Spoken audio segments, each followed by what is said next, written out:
It's been 22 years, and still, Kris cannot help but sucker Dave into another discussion of the X-Men.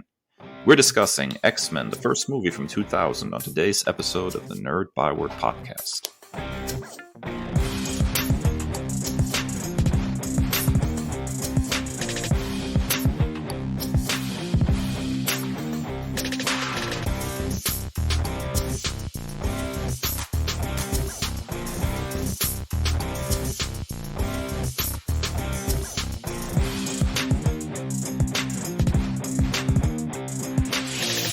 Ladies and gentle people, welcome back to another episode of the Nerd Byword podcast, the only podcast where even 22-year-old movies are still fair game.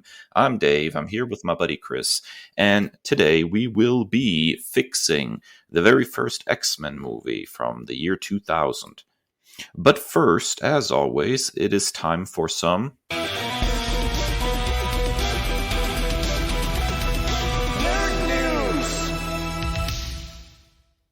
So, Kris, what's new? Well, Deadline dropped some big news this week as it was announced that Will Smith and Michael B. Jordan will be starring in and producing a sequel to 2007 hit film I Am Legend. Now, details are as scarce as the supplies in the film's post-apocalyptic New York City, but it was confirmed that Oscar winner Akiva Goldsman will be returning to write this script as well. The original film is based on Richard Matheson's 1954 novel of the same name. Dave, that's not a lot to go on, but enough to get me excited. What about you? Not really, to be completely honest with you. And this might be, a little bit negative, but although I like the overall movie, I Am Legend, with Will Smith, I think they did some serious miscalculations with the ending. So if I remember my story correctly here, they filmed the original ending very much in line with what the novel was like, which is sort of the character played by Will Smith, I believe his name was Neville, realizing that he is these creatures' boogeyman. He's the stuff of nightmares. And so this basically, he's sort of the bad guy in their story. And it's a very powerful realization. And they filmed this ending apparently for the original I Am Legend, and then test screening sort of indicated, people didn't like it, and they refilmed a completely different ending, which includes sort of an extended flash forward and how civilization has been like rebuilt, and Will Smith will continue to be the hero of the story rather than playing into this realization that maybe he was actually the villain, and we've been sort of rooting for the wrong people the whole time. And it kind of twisted what is a really, really cool little science fiction story with a great ending into something much more generic, I feel. And I think a lot of people ended up feeling like this in the long term. So sort of in the short term, it was fine. But then in the long term, as the movie became sort of reevaluated, a lot of people, including myself, sort of cried out for the original ending as a more adding more depth to the actual movie than it had in the long run. And so revisiting that world seems awkward to me for that reason first. And secondly, because, again, the first movie had this extended, flash forward. And also, Will Smith's character famously died at the end of the original. So it seems to me like, A, they're going to tie themselves into pretzels to try to revive Will Smith's character. B, this is not inspired by the original author's work, but is something going to be wholly original. And C, I wasn't horribly satisfied with the ending of the first movie to begin with. And so, although I love the idea of Will Smith and Michael B. Jordan kind of sharing the screen and working on something together, I think that is inspired. I don't know if this is the project that's going to get me hyped, Kris. That's really interesting. I didn't have any of that context. I remember something about the ending, like when they released it to like at-home DVD or Blu-ray. I remember some kind of blurbs about it, but I didn't really investigate it further. And it's been a while since I've watched it. So that's really, really interesting. But so that provides some really important context. Yeah, and again, I think the combination of Will Smith and Michael B. Jordan would be incredibly potent. I think it would be very fun to see them in this kind of post-apocalyptic science fiction setting together. But I don't know, man. I want to be excited about this, but man, I've been burnt before, I guess is where I come down on with this. Yeah. Um, Now, Dave, your news story for this week, I wish it resonated with me more, but what you got? Yeah, so we're finally getting apparently a live action Booster Gold. There was a very sort of short one episode off appearance of the famous DC character in Smallville way back in the day. But Smallville was not exactly known for executing comic book characters all that competently sometimes. um, and this actually is super interesting. So DC's Legends of Tomorrow, which is sort of the little show that could, bizarre as it is and weird and out there, it continues to truck along. And in its season finale recently, they brought in Donald Faison to play Booster Gold, which is incredibly inspired casting considering who Booster Gold is and his character. I think that's just absolutely inspired casting. Booster Gold is from DC Comics, obviously. He is sort of this down on his luck former professional athlete who steals some gear in the future and then travels back to the past to become a superhero with a very, very strong leaning towards commercialism and trying to make a quick buck. He's incredibly arrogant. And at the same time, he's a character that goes through great growth and turns into a really heroic character that sort of has to learn to temper his arrogance a little bit.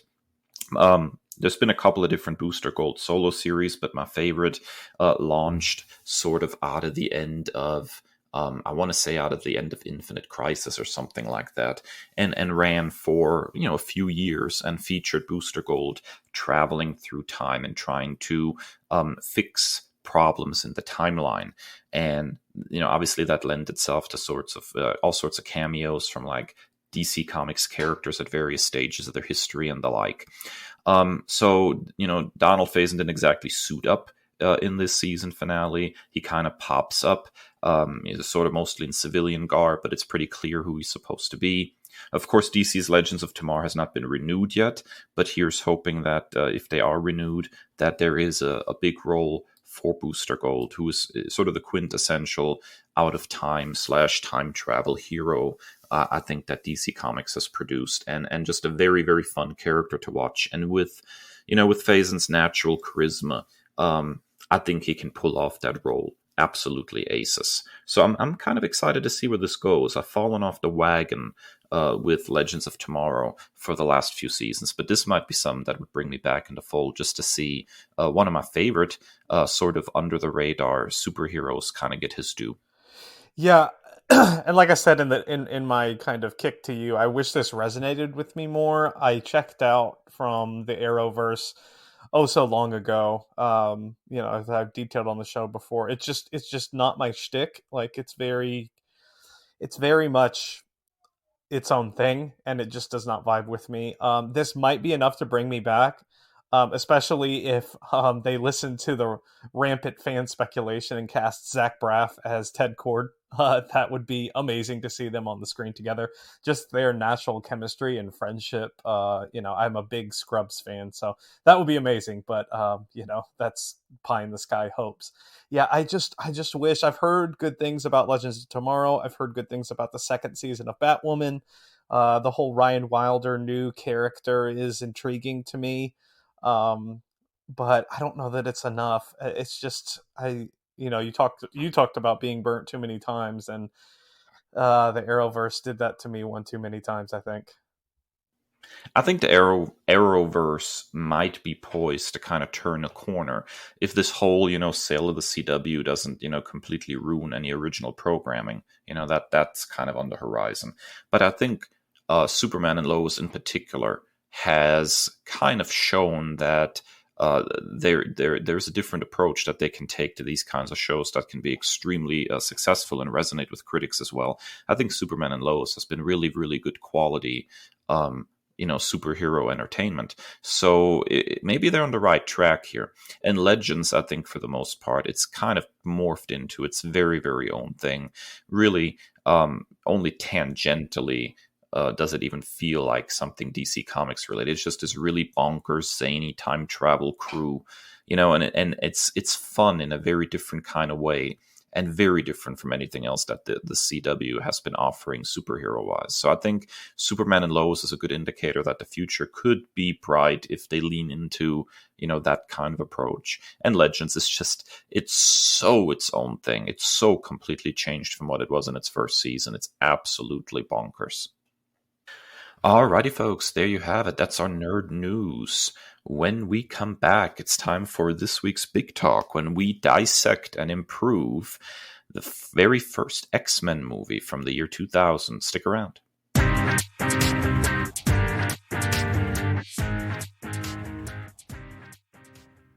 Ladies and gentlepeople, welcome back. So it is now time for our very, very large supersize segment. You know it as the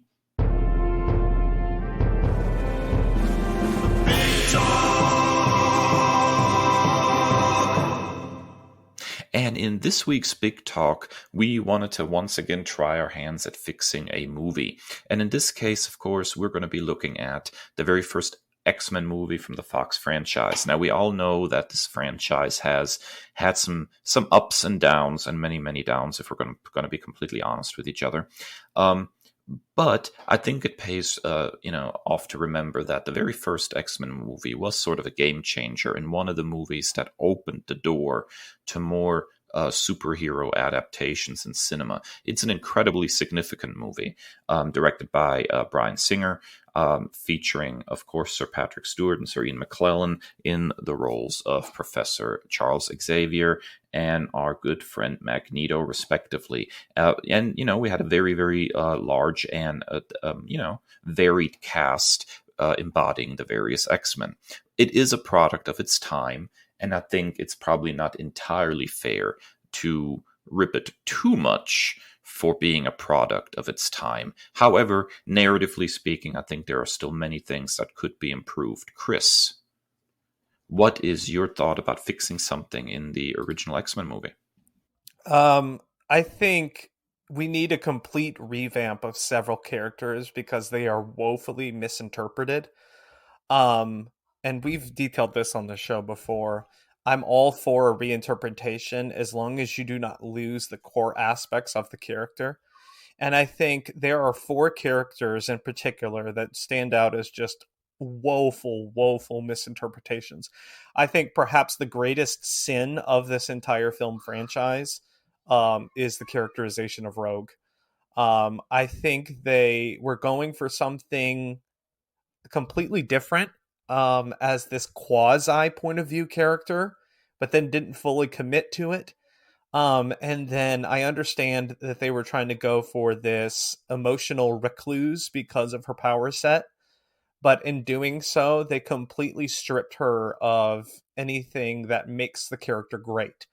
I think X-Men Evolution, which came a few years after this, did a much better job of going this quote unquote emo rogue route because they encapsulated the social isolation and things of that nature, but still did not strip her down powerless and devoid of any kind of uniqueness or compelling character development. Um, Another big sin for me was the characterization of Storm. Storm is one of the most important characters in all of comics, not just Marvel. Is probably the most prominent black female character, and she's very much reduced to a supportive, um, doting maternal character, and is completely nerfed. She has this one scene that is very, very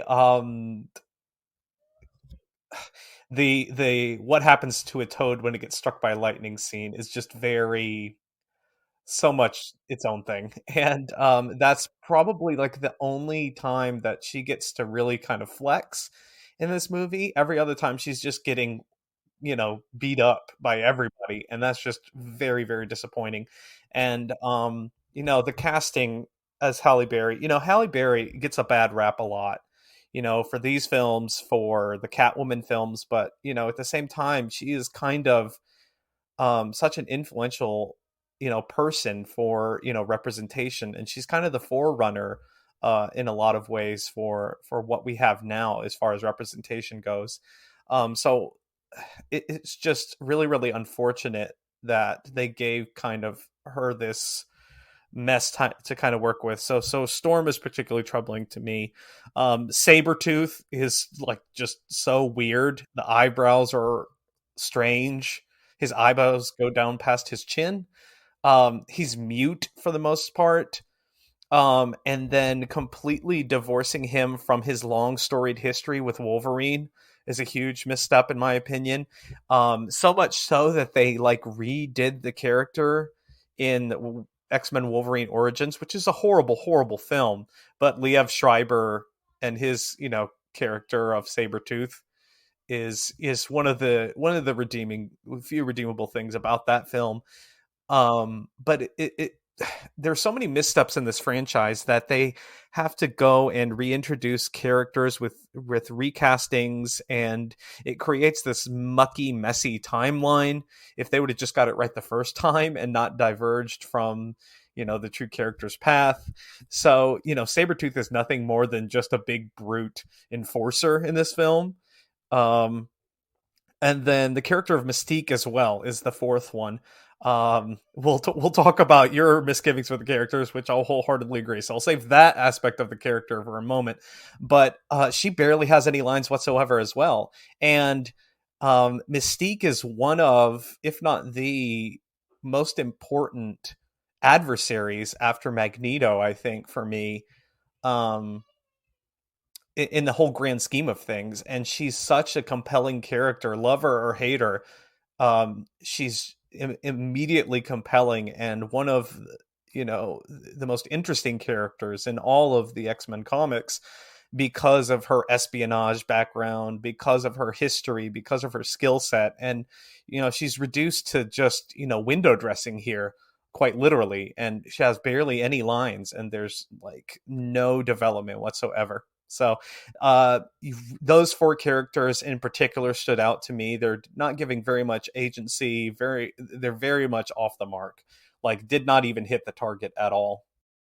Yeah, I will agree with that. I think that there are several characters that I think the movie does nail really well. I think Sir Patrick Stewart as Charles Xavier is pretty much excellent from my knowledge of the X-Men, at least. And Ian McKellen as Magneto is just fun to watch on screen. He's just really, really, really good, almost Shakespearean, I'd say. So there are definitely good things going on in this movie with characterization. The problem with the X-Men is that it is an incredibly vast universe unto itself almost, and there are so many characters. One of the things that you have to do in a movie like this is you pick your characters that you're going to use. This is the first X-Men movie. You pick your characters, and then you lean into those characters. You develop them carefully, and then in potential sequels, you can maybe introduce more of that universe and widen it out. But I think the overall problem is that we never really got to that point very well in this first movie, simply because all the characters get reduced to an archetype of some kind. You have a Storm the mother, you have Jean Grey the healer, you have I guess you could say Cyclops the dick, but I guess the leader's better there. You have Charles Xavier, the wise old mentor. Like, everybody gets reduced to a certain extent to an archetype rather than being a character. I think one of the problems too is that the movie is just very lean in its runtime. It's like 90 some minutes long or something. It's very fast. And when you're looking at an ensemble movie like this, that's problematic. I'm going to talk more about that later. But yeah, you're right. The characters had really no room to breathe, to really get their own moments and characterization. They're all just reduced to archetypes. And in an ensemble movie like this, you can't just make it a Wolverine show, and it happened early, Yeah. And as a big Cyclops fan, that was like my outside looking in character on that was kind of misused. He's very, very much an archetype, as you said. He's very wooden, very cardboard cutout type of Boy Scout leader. The only scene, and rewatching this in prep for the episode, the only scene that really stood out to me that I was like, yes, Cyclops as a fan, was where he's talking to Professor Xavier as he's laying on the table there, and he's like, "I'll take care of them," and it's like that was a great moment for him. But that's about it. The rest of it, he's just very staunch and very Boy Scout, and and in fairness, at the time, we didn't get the development of Cyclops until I want to say it was 2012 or 2014 when Bendis took the character and kind of made him this disillusioned revolutionary, that I've talked about before, and it has turned him into one of my all-time favorite characters in comics. But at the same time, I really think that he was not given a lot of depth. And seeing future, acting jobs by James Marsden, it's increasingly frustrating, particularly like in something like Westworld, where he's very similar type of character as Cyclops was in this era, and then they just didn't give him anything in this film or much of the series at all. And I think that's fair for a lot of actors. There were certain actors that were well served, but a huge chunk just was not. All right, Dave. I kind of hinted at part of this, but what is your first big fix of this film? Well, I think that the general character designs, I guess we could call them costuming, whatever, it is just not good. First of all, we're leaning into the climax and putting everybody in like black faux leather is like the most ridiculous thing ever. I mean, I think it's fair to say that that kind of material does not lend itself to any kind of flexibility to begin with, but it's also visually incredibly boring. And I think we all know what was happening here. Everybody was trying to sort of distance themselves from like stuff like Batman and Robin, stuff that really leaned into the comic bookiness of it all, and therefore if you wanted to be a comic book adaptation and be taken seriously, then hey, you can't do the colorful costumes. I mean, Smallville was in a similar situation for years. No flights, no tights. We're not that kind of show. We're adapting a comic book, but we're making it more serious and better. And I think it's just such a misfire for this movie that it kind of drains all the colorfulness out of it. That there are no costumes, there's no uniqueness to their looks. And even if you leaned into something that's a little more like Grant Morrison, where they're not necessarily wearing costumes, but they do have sort of uniforms that each are a little individualized to the character, would have been a huge step in the right direction. And don't get me started on Mystique running around naked for the whole movie. It gives me the heebie-jeebies. It's so blatant an attempt at like, I guess, like over sexualization of the character to have her run around naked the whole time. It's just really odd. And it just rubs me the wrong way. So visually speaking, I think there are a lot of missteps here. And I'm not even going to complain about like, well, Wolverine is too tall, because in that particular case, like the casting of Hugh Jackman was really good, and he turned out to be a great Wolverine. But just visually, this is an incredibly boring movie, and leaning into costumes a little bit, would have gone a long way to pop this movie up a little bit visually. Yeah, it's very much bland. It's very, very blasé. Particularly, in that climactic battle at night, and they're all wearing black leather with no kind of discernible features. It just like doesn't give you anything to latch onto visually. With Mystique, it's just inexplicable. Like, why is she naked? Like, what is that? It's crazy to me that um twice they had, in this franchise, that they went for Mystique, and they tried to really nail this character, and they missed so poorly. It just, like, anything about the core aspects of the character, like, it just completely misses. And this is no, Rebecca Romaine really gave her best, but like they didn't give her anything. I mean, like, just inexplicable nudity, like, for what? So it kind of leans into a future point that I'll have, but yeah, it's just inexplicably weird. I don't know, man. If I were blue, I too would run around naked for the most part. I think there's just something about being blue. You just don't need clothes, man. I think that's the trick. That's really the ticket. All right, Chris. So, what is your second fix for our X-Men movie here? It's kind of a difficult thing, when you're looking at something that's 22 years old. But this movie is painfully painfully of its time, and it is trapped there. I think, however, you go back to older, superhero films. I think 78 Superman. I think, the Burton Batman films, while they are older than this, I don't feel like they're trapped in that time, and they're still enjoyable. I think, in addition to the stylistic choices with the black leather, is so year 2000, so 2000. The inexplicable nudity for the male gaze, it's very indicative of where we were as a society with our entertainment choices. It feels very year 2000, late 90s, early 2000s. And this one really like made me open the document and put this as my second point. The very, very strange stealing the motorcycle scene, and it closes up on Wolverine's face and he's just smiling like from ear to ear, is just so 2000. Like, it feels like a bad music video from the time period. So I really think that the best movies, no matter when they were made, can kind of evolve past being like a period piece or something like that, and it can kind of, have the rewatchability there. It's just not like cringing at, oh my god, this is so insert year, and this film desperately needs to fix those things. It's funny you mention that, because I remember a few years ago reading about like the script development for Superman the movie. And yes, everything comes up Superman with me. And yes, I have a point about the X-Men movie here. Just give me a second, okay? And some of the original script drafts were really interesting in that they continuously tried to have like cameos or connections to pop culture. And the one that stuck out to me that I've thought was absolutely bizarre is that in one of the scripts there was supposed to be a scene where Superman meets Kojak.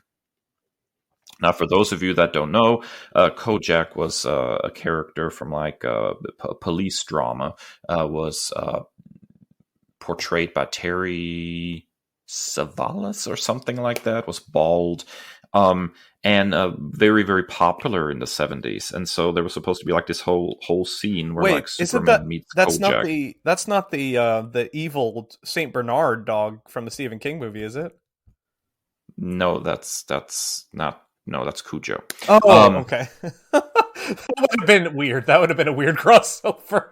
Yes, but there's potential there. No, so Kojak was supposed to pop up in this movie and like have this interaction with Superman, and I think that kind of stuff instantly dates a movie when you have to have Macy Gray in the first Spider-Man movie performing a song, right? And nobody knows who Macy Gray is anymore, right?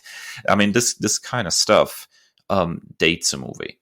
And I think Richard Donner made some very smart choices by removing those kinds of references and creating a movie that, for the most part, feels very timeless.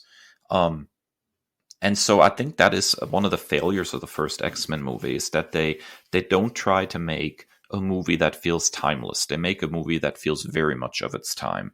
And trying to lean into certain aesthetics with a comic book movie like this to try to make it feel a little more timeless, a little bit other than the here and now in this very moment, oftentimes leads to a movie that is much more rewatchable in the long run. So I think this is something that Superman the movie very specifically got right, even though it could have gotten it horribly wrong, and something that the X-Men movie does get wrong. Now I can't think of anything else except for Superman facing off against a rabid dog. Only if he has like a kryptonite like dog collar on, then that would be like that could be like the fight of the century. Dave, your second point is probably the most important fix of this entire franchise. Yeah, so what every movie has to a certain extent is this point of view character, especially if you have like a large ensemble or a very different world like this. You naturally write a character who's an outsider for that world or that situation, and then basically learns all these things about this world as the audience does. And one of the things that I remember very vividly from the original X-Men cartoon is that character was Jubilee, right? I'm not misremembering this, Chris, right? So in the first episode of the X-Men, like most of the X-Men are established, but Jubilee is the point of view character through which we learn about this mutant world. The trick with a point of view character is that oftentimes they have to be sort of um, average, normal people, somebody that you could very closely relate to. Think Luke Skywalker at the beginning of A New Hope. He's just this kid trapped in the middle of nowhere, having great dreams about, doing something big. Who cannot relate to that to some extent, right? And then he learns about the Jedi and all that, and through him we learn about that. So Wolverine is that character in this movie. He's very much the point of view character. And he is not a relatable character. He is a healing factor, almost indestructible, metal claw wielding amnesiac who is of indeterminate age and apparently is about the furthest thing that you can get from sort of an everyday person that would be a great point of view character. Now, for a moment there, it feels like the point of view character is going to be this very poor interpretation of Rogue. But they very quickly shift, and the point of view character becomes Wolverine. And that is a huge misstep, because he is not a character that you relate to. He's a character that you look at from the outside and think, oh, that dude is crazy. Oh, that dude is cool. Oh, that dude is interesting. But it is not somebody that you relate to. Like, you can't make Darth Vader the point of view character for Star Wars, right? Like, that's just not going to work. When you jump into the first Star Wars movie, Darth Vader is not going to be the point of view character. Obi-Wan Kenobi is not going to be the point of view character. At this point, he's the wise old mentor, right? He has a very different role. And to me, at least, in most interpretations that I've come across of the X-Men, Wolverine is sort of the loose cannon, right? He's the guy who's very violent, and he's struggling against his, trying to reach his better nature, and he's trying to figure out who he is, and all those things are interesting, from a literary perspective, sure. But I don't think he's the right character to be a point of view character. Like, I'm thinking what we got, like with Iceman, for example, and that whole thing. He would have been an interesting point of view character. Rogue, although I don't like this version of Rogue much, would have been an interesting point of view character. There's something everyday and relatable there, and they're being ripped from their quote unquote normal lives to be introduced to this larger world of mutants, and there it works. There, it's interesting. But Wolverine as the point of view character does not work, and it really hurts the movie, I think. Yeah, and in addition to that, Wolverine in the comics works best either on a solo adventure, his solo books, um, or if he's in an ensemble book like X-Men, he works best as a supporting character to where he plays off of those point of view characters, typically, young teenage girls in most cases, with Kitty Pryde in the 80s and then Jubilee in the late 80s and early 90s.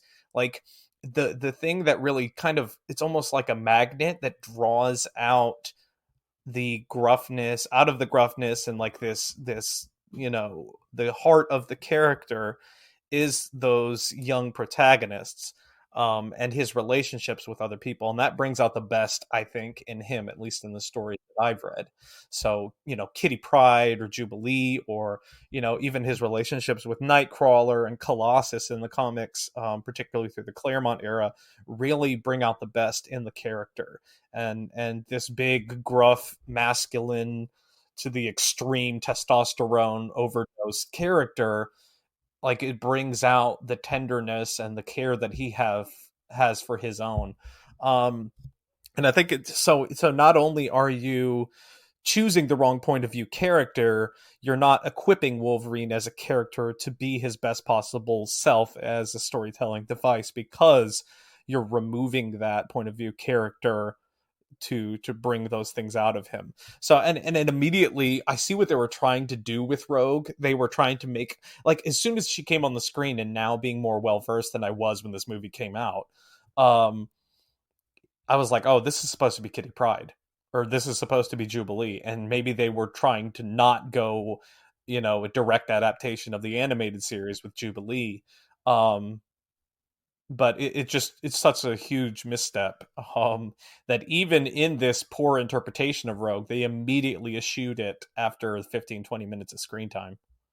Yeah, that's exactly right. You'd think she's going to be the point of view character, and then she just kind of like disappears into the larger narrative, and Wolverine takes that place. So yeah, it's very interesting that you say that about like the teenage protagonist, because I remember reading, doing my big Miss Marvel read through, my Kamala Khan read through, and there was a great little crossover where she interacts with Wolverine, and their interactions were sort of absolutely pitch perfect. They were a lot of fun to watch. As this gruff character kind of plays off of this super over enthusiastic teenage girl. It's still one of my favorite issues of her entire career. So I totally see how that would work, and how they might even have been trying to tap into that with this movie, but failed pretty spectacularly at it. Yeah, I think even 616, but I distinctly remember the Ultimate Spider-Man and Wolverine were really fun together. Remember that issue where they swap bodies? That was super fun. Oh my god. Yeah. That issue I have some issues with, particularly the implication that while Wolverine was in Peter Parker's body, that he was like, you know, trying to go all the way with the teenage Mary Jane. That just makes Wolverine extra creepy, I think, in that universe. Like, that's just really weird, man. Yeah.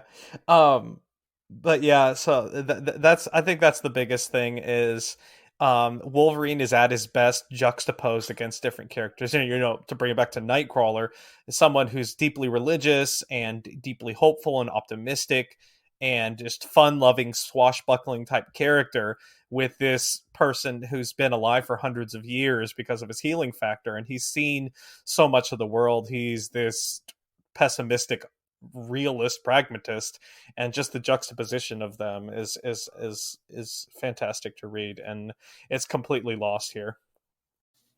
Yeah, there's a lot of things lost here. All right, Chris, you have one more big fix. What have you got? So I love the idea of turning Senator Kelly into the thing that he hates, but the execution is just horrible.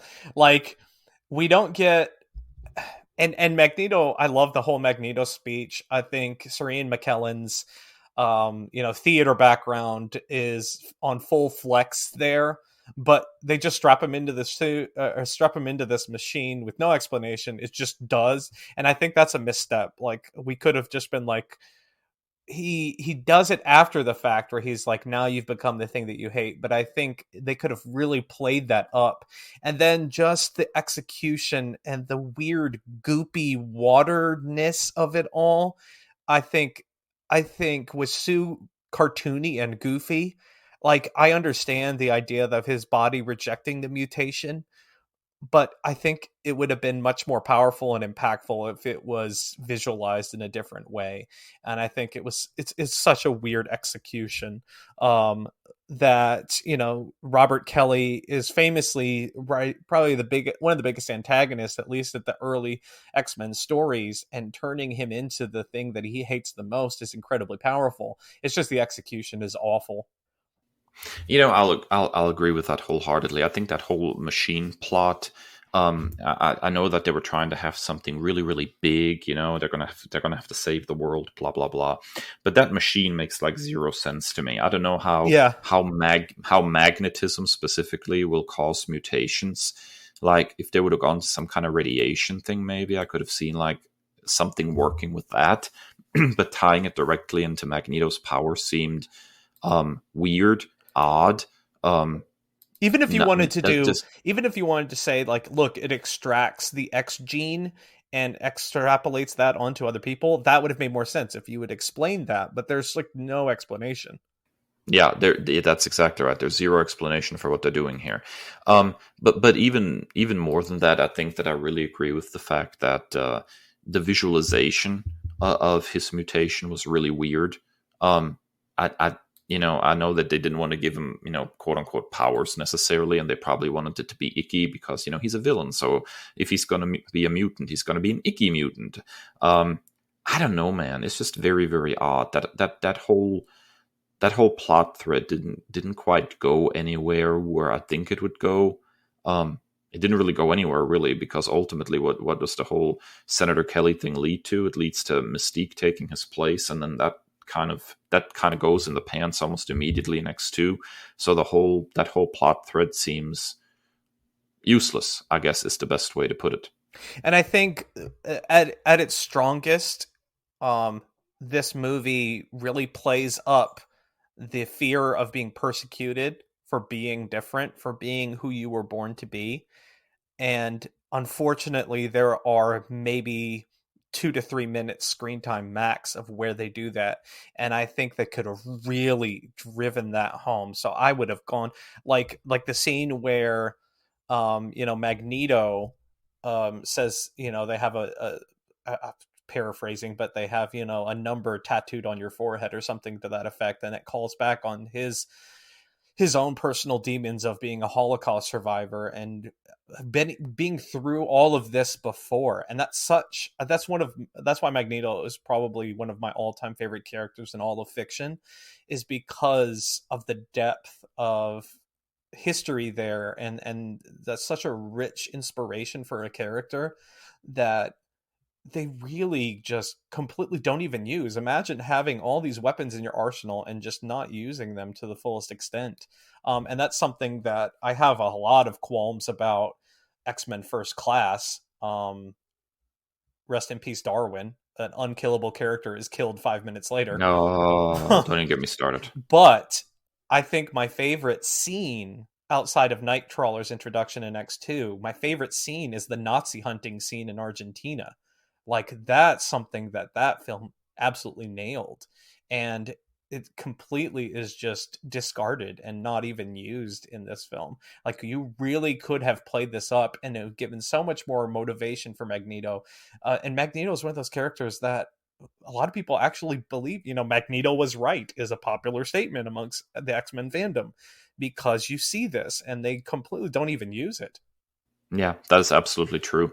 And I will say again, Magneto is one of those things that is at least served somewhat well. That intro scene, during the Holocaust is very, very powerful and really sets a very, very different kind of tone for a comic book adaptation.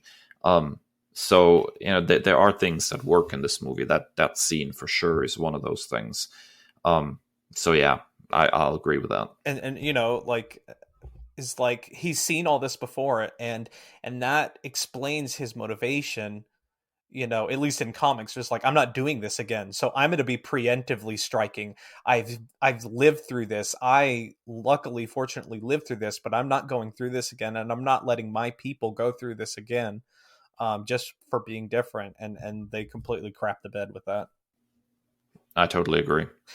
All right, we hinted at it a little bit, Dave, but let's dive deeper into your final fix for this film. And I think this does deeply connect to your your complaint about the characters not being served well. I think the movie is too short for what it's trying to do. I think at the time period that we're looking at, shorter movies, I think generally were more popular. I think the Batman that was just released is like almost 3 hours long, and it's hard to imagine something like that happening in the 2000s. There was definitely a drive for like the 90-95 minute mark in movies. But when you're dealing with a franchise like the X-Men and you have that many characters to juggle, I think it's just a movie that's just too short. And I think if you add 20 minutes and hit this magical 2 hour, 5 minute mark, you could have had a lot more character scenes to flesh out some of these characters. Having moments where Sabretooth and Wolverine are fighting and Sabretooth hints at their shared history would have already made him a more interesting character, giving giving Storm some room to shine, giving some additional lines to somebody like Mystique. I think, it doesn't take a whole lot to make these characters more well-rounded and removing them from like this archetype situation. So you add 20 minutes of runtime to this movie, you're going to make a significant difference, I believe. It's just too darn short for the amount of characters it's trying to juggle, Chris. Yeah, and I think even some of the things that they tried to go for didn't hit as well as it should have. I'm thinking particularly of the Wolverine versus Cyclops hate fest.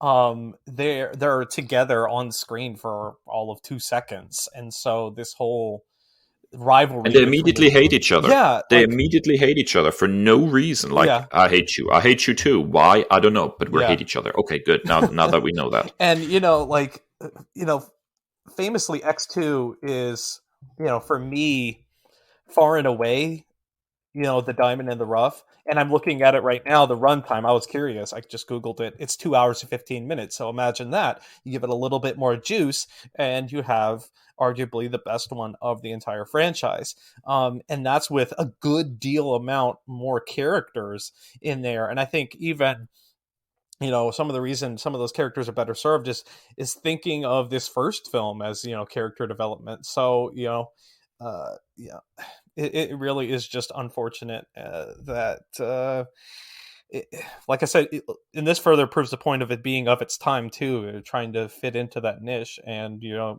film suffers because of it. If the Batman, which is a nearly 3-hour film for a solo character, like, why would you have that for an ensemble? And I think that's one of the difficult things about nailing a team up story, is you have to give everybody enough time. And the first Avengers film did that pretty well, I thought, threaded the needle when you have all these characters coming together. And I think if and when, I think part of the reason we did this review, as well as we prepare for mutants to come into the MCU, and like our hopes for what we want to see differently and how we want it handled better. I think if we tighten the cast there, and even if we have to make it smaller at first, at least have a tighter core and execute them well before you branch out, I think would be one of my greatest hopes. And a lot of people have even speculated about a lot of Disney Plus series for certain characters, and I think that would be beneficial because you have such an expansive roster. But don't just like start running before you walk. I'm also troubled, though, about the notion that we're going to make all these Disney Plus series somehow required viewing to understand what's going on screen. Like a movie has to be able to stand on its own, and this one, it doesn't do what it needs to do to introduce all these characters. I mean, you cited Avengers as a movie that threads that needle pretty well, but even Avengers. You're dealing with Iron Man and Captain America as previous standalone movies, with Thor as a previous standalone movie. So you're walking right away into characters that the general audience was already familiar with. The first X-Men movie, except for comic book fans or somebody who's watched the old animated series, everybody's coming into this cold, and all the characters are new and need to be introduced well from the word go. And I think the MCU has its work cut out for it with mutants at this point, because Fox has kind of run it into the ground. And how much can you do with a Wolverine in the MCU at this point, unless you're willing to go very different and maybe have Laura Kinney as Wolverine from the get-go, and then later do like an old man Wolverine kind of popping up, oh, he's still alive or something, and have like this really old grumpy Wolverine, rather than doing what Fox has done, because they've relied on Hugh Jackman pretty heavily to carry this franchise. There are things that the MCU is going to have a very difficult time at, because for all of the things that the Fox X-Men franchise did wrong, there are things that they did right.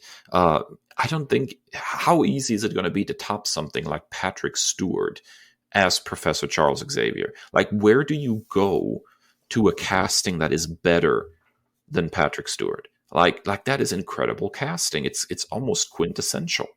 So, they have their work cut out for them in trying to do X-Men and do them well. And that worries me a little bit, because if you look at the Spider-Man movies, for example, we had a similar situation there. Sony had been running into the ground through two different franchises. And then when it was time for the MCU to do Spider-Man, they did Spider-Man very, very differently. And instead of getting a version of the character for a while that we could call quintessential, we got a character that felt very, very different from, traditional Spider-Man storytelling. So I hope, in a lot of ways, that what we get from the MCU is quintessential X-Men, and not we need to make something really, really different just to make it different from Fox. I'm worried about what's going to happen with the X-Men in the MCU, to be honest with you. Yeah, and I think for me, I've been beating this drum for a long time. The longer they take for it to wash the stink off of Fox, so to speak, and just really kind of have a solid plan. Like, we haven't even announced anything officially to do with mutants whatsoever. And I think that's for the best. They have clear plans for the MCU going forward with other franchises and with other characters, and I think that's for the best. So take your time, really have this ironed out and planned for what you want to do. Now, Sir Patrick Stewart, more or less confirmed that he will be in Multiverse of Madness. So we'll see where we go from here, but we haven't seen anything officially. And even that is troubling, because why in the world would you go reference those old Fox movies if you're getting ready to try to introduce your own take on the X-Men? Like that is not a good look. Even, when they decided to go back to like Tobey Maguire's Spider-Man and Andrew Garfield's Spider-Man, we already had two different Spider-Man movies where they took their time establishing the MCU take on Spider-Man. But here we are, we have no official announcement, nothing about what they're doing with X-Men, and we're back to referencing the Fox X-Men franchise. I don't think this is a good move, Chris. Oh man, yeah, I don't know. I honestly don't know. Yeah, we'll just have to hope that it plays out well in the long run, I guess. Alrighty, folks. Well, there you have it. We have our fixes for the original X-Men movie from 2000. Also, a little bit of belly aching about our concerns about the X-Men's future in the MCU. How do you feel about this movie? How would you fix it? And what do you hope is the future of the X-Men franchise now that it's going to be part of the MCU? Hit us up on social media. You can find us on Twitter and Instagram at NerdByword, and of course individually at @NerdChris and at @NerdDave. After our final break, it's going to be time for some nerd commendations, so stick around.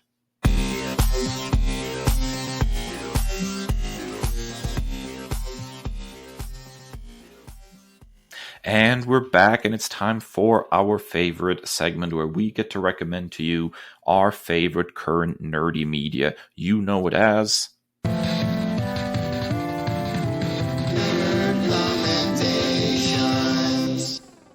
Now, Chris, I'm very interested to hear your nerd commendation this week. Yeah, man. Okay, so this has been a long and storied history, and a much maligned in some respects.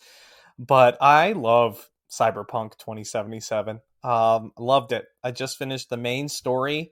Famously, look at our previous, nerd news story for all the bugs and all the clunkiness of its release and everything. But I finally purchased it a couple weeks ago on a publisher sale on the Microsoft Digital Store, and I really, really thoroughly enjoyed it.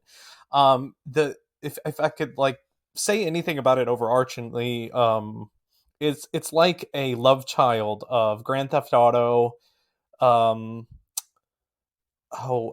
Blade Runner, and like any of these detective shows. Oh, The Matrix. I mean, Keanu Reeves, is there obviously. It's just really fun, like this open world kind of Grand Theft Auto, and famously, like I'm not a Grand Theft Auto person because call me crazy with my over moral whatever code or whatever. I don't like doing the bad guy stuff. I like, doing the right thing and being a hero, whatever. And that is kind of, given here. You can kind of be ambiguous. You can do, positive things, you can do negative things. You're a merc for hire. You can do a whole lot of side quests, and this is just really reimaginative of this futuristic world where you get cybernetic implants to give you, gameplay advantages, and you can hack things, and you have all these. It's just wildly open, and I can see the ambition in this game and why it kind of has, even now glitches and kind of, goofs in the game that are still persistent. Not as bad as I heard the horror stories of, but I really, really enjoyed it. It's really imaginative. It's really expansive. It's really, really fun. Probably the most fun I've had gaming this year, I think. it's just really cool. And just like the whole detective aspect of this, where you're solving crimes, you're basically, as a merc, you can like do some private investigation missions. um if I had one criticism, the Keanu Reeves of it all is a bit much. We've talked about this before, this oversaturation of the John Wickiness of him. Um, so that whole storyline is a bit okay, buddy, for me. But it's still an interesting, really well thought out and well told storyline for the main mission. And then for me, the bread and butter are the side quests and the side missions. Those are really fun. You just get to go solve crimes and kind of be like a gun for hire, and that's super fun. But yeah, Cyberpunk, I highly recommend it. They have a couple of bugs here and there, but it's nothing super distracting. I did have one goof where I lost about an hour's worth of save time, but that was just a one time thing, and I haven't had any issues. I would say make sure you quick save a lot, just in case it doesn't auto save. um so quick save a lot, but I've really enjoyed it, and I'm still playing through a lot of the side missions. It's very expansive, a lot of bang for your buck when it comes to gameplay. Yeah, see, I remember in the lead up to this game that there was, a whole lot of hype because the developers behind the Witcher games were making this game, and then it came out and it was, extremely glitchy. There was all sorts of stuff about how, the owners of the company were trying to push it out really fast because it was so highly anticipated and they wanted to make some money, but the game didn't get the polish it needed. And there was all this stuff. It was removed, I think, from the PlayStation Store for a little Yes. while. Patches have been flying hard and fast. So would you say that this is now at a place where people can play it and enjoy it and kind of judge it not as, this glitchy mess, but something, as a finished work? Yeah, I would say like it's 95% fine glitch wise. Like there was one mission where the character I was riding in a car with just disappeared. There was another one where the character's coat came to life and just covered the whole screen, like his coat stretched out, but that was like 15 seconds worth of glitch. But for the most part, like I did not have a whole lot of issues. Like there are lots of games where you have like a glitch where you die and then you like fly up in the screen. Fallout 76 was much more glitchy for me. And that one was widely criticized for glitches, and that one was much more glitchy than this in my experience.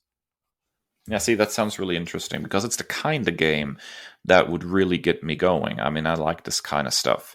But obviously, the poor reception at launch and the glitchiness has kind of kept me away. So if you're telling me this is about to the point where it's playable, then I might have to dive into this. Yeah, and that's why that's why I waited as long as I did for them to kind of work out those kinks. And that's from a gamer's perspective, from a consumer's perspective, you benefit from. Fallout 76 is one of those. Star Wars Battlefront 2 is where something you have enough noise and negative reception about something. The onus is on the developers to fix it, and in my opinion, they did. And from everybody that I've talked to that's actually sat down and played the game, it's been overwhelmingly positive reviews as well. Yeah, I'm there for it, man. All right, Dave, you have been singing the praises of this comic all week, and now that I took advantage of that flash sale you sent me, I'm hitting up DC Universe Infinite and checking it out as well.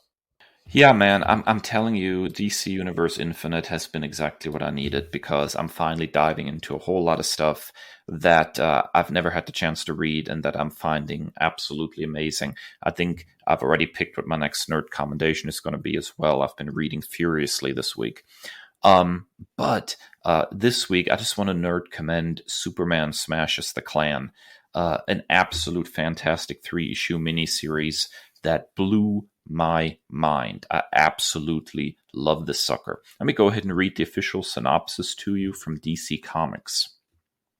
The year is 1946, and the Lee family has moved from Metropolis's Chinatown to the center of the bustling city. While Dr. Lee is greeted warmly in his new position at the Metropolis Health Department, his two kids, Roberta and Tommy, are more excited about being closer to their famous hero, Superman.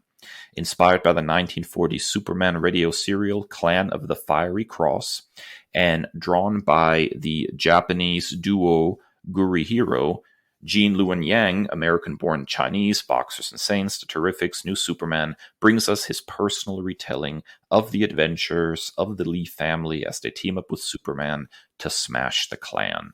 A rousing story of self-acceptance and standing up to hatred. Superman Smashes the Klan reminds us that not all Golden Age enemies have been defeated. Holy Mother of God, Kris. I don't even know where to begin raving about this one.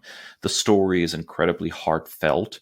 I would say that it is at an all ages level. I think it's really written and drawn to be consumed by pretty much any age. And yet at the same time, this is not the kind of writing that talks down to its younger viewers or readers. It is absolutely fantastic in that.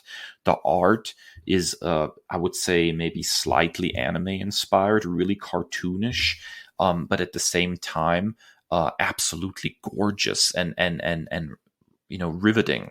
They do incredibly cool things in this book about Superman trying to accept his background as an alien. He's grounded initially with the powers that he had during the Golden Age until that slowly starts expanding.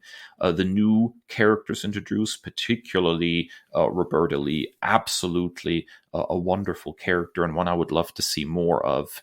And sort of this tribute to this bygone era of storytelling for Superman, and at the same time something that feels current and fresh and forward-looking. I think the way Superman is portrayed in this is so quintessential what the character is all about, and at the same time humanizes him to some extent as he struggles trying to, accept that he is in fact an alien living among humans, and that doesn't make him, bad or lesser, and that he can still be a part of Earth even though he's different.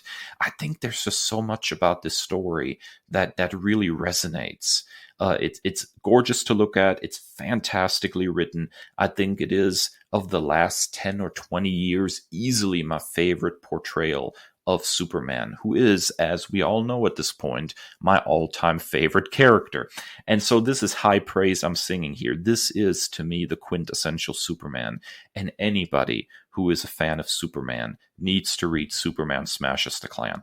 Yeah, man, I'm telling you, I'm reading the crap out of some DC stuff right now. I just got out of the Batman last night, and I'm immediately reading The Long Halloween, and I'm gonna read Year One next. I'm reading Far Sector, and I'm definitely reading this sucker. Like this is right up my alley. It feels like it was written just for me. I love what I've read of Gene Luen Yang's work, particularly in the Shang-Chi, the current Shang-Chi title.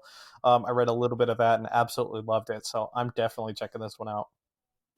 It is just so good, Kris. I cannot sing its praises enough. It is so a Superman story from top to bottom. It just feels the way Superman should feel. And I'll tell you, we've talked a lot about like different portrayals of Superman, and some we've liked. Superman and Lois is pretty good, and some we didn't like as much. I think Man of Steel was kind of a misfire. But then you put this Superman next to all of those other, more recent interpretations, and they all pale in comparison.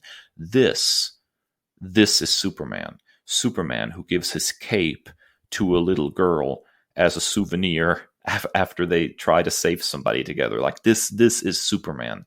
And anybody who thinks that Superman is unrelatable or overpowered or not an interesting character, like, read this book, people. This is Superman. Yeah, I'm checking it out, definitely. Alrighty, folks. Well, that's it for another episode of the Nerd Byword podcast. If you like what you heard, please make sure you get on your favorite podcasting platform. Drop us a rating, a review, subscribe to the podcast so you never miss an episode.